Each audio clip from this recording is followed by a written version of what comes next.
अस्सलाम वालेकुम दोस्तों, मेरा नाम है मोहम्मद अहमद और आज बताऊंगा मैं आपको 12वीं जमात की पहली किताब गुलस्तान अदब के तीसरे मुख्तसर अफसाने बजूका के बारे में। इससे पहले कि हम ये वीडियो शुरू करें, आप मेरे चैनल को सब्सक्राइब कर लीजिए और बेल आइकन को प्रेस कर दीजिए ताकि मेरे चैनल पे आने वाली हर नई वीडियो की नोटिफिकेशन आपको बआसानी मिल सके। तो चलिए शुरू करते हैं ये वीडियो।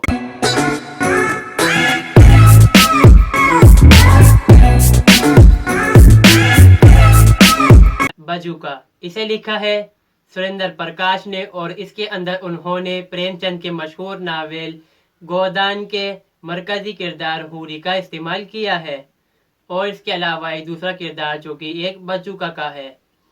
इस अफसाने की शुरुआत में ये बता दिया जाता है कि हूरी अब बहुत बूढ़ा हो चुका है और उसके दो बेटे थे और दोनों ही मर चुके हैं। उसका बड़ा बेटा गंगा में नहाते वक्त डूबने से मर जाता है और दूसरा बेटा पुलिस से हुई लड़ाई के अंदर मारा जाता है।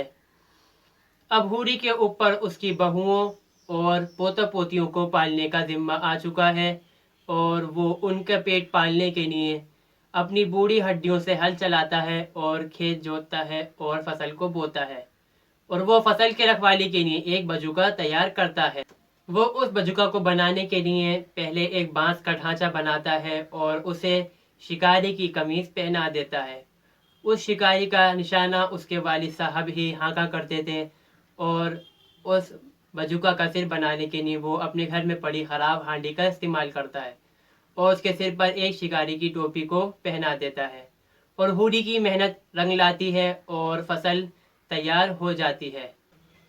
मगर जब हूरी अपनी फसल काटने के लिए अपने घर वालों के साथ अपने खेत के पास पहुंचता है तो उसको अपने खेत में से फसल काटने की आवाज़ आ रही होती है। तो इस पर वो सवाल करता है कि फसल कौन काट रहा है, मगर कोई जवाब नहीं आता।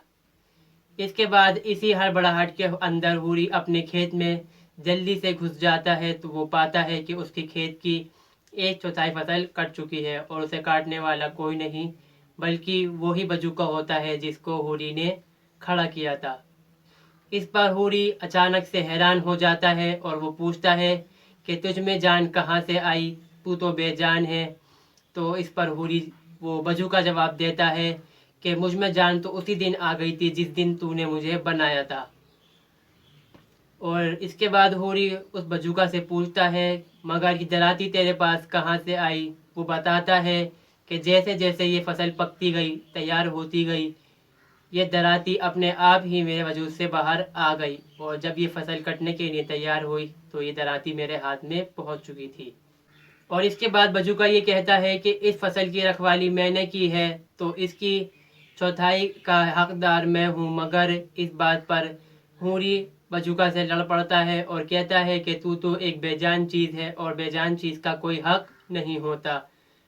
इसके जवाब में बजूका हूरी से ये कहता है कि काका खुद ही मुझसे बात कर रहे हो और मुझे बेजान कहे देते हो। इसके बाद हूरी ये मामला गांव की पंचायत में ले जाता है और गांव की पंचायत भी बजूका के हक में फैसला सुना देती है। गांव की पंचायत ये फैसला देती है कि बजूका ने इस खेत की जो फसल तैयार खड़ी थी उसकी रखवाली की है, इसलिए इस फसल के चौथाई का हकदार वो बजूका है। गांव की पंचायत का फैसला सुनकर हूरी को अपनी मौत करीब आती हुई दिखाई देने लगती है और वो अपने घर वालों को ये वसीयत कर देता है कि अब के बरस तुम खेत में बजूका नहीं लगाओगे क्योंकि बजूका बेजान नहीं होता और वो हाथ में दराती लिए हुए अपना हक मांगने लगता है, बल्कि तुम उसकी जगह मुझे खड़ा कर दोगे क्योंकि मैं तुमसे उसका हक नहीं मांगूंगा। इसके बाद हूरी अपने खेत के करीब गिरकर मर जाता है और उसके पोता पोती उसे एक बांस से बांधने लगते हैं और आसपास खड़े हुए लोग ये तमाशा देखने लगते हैं।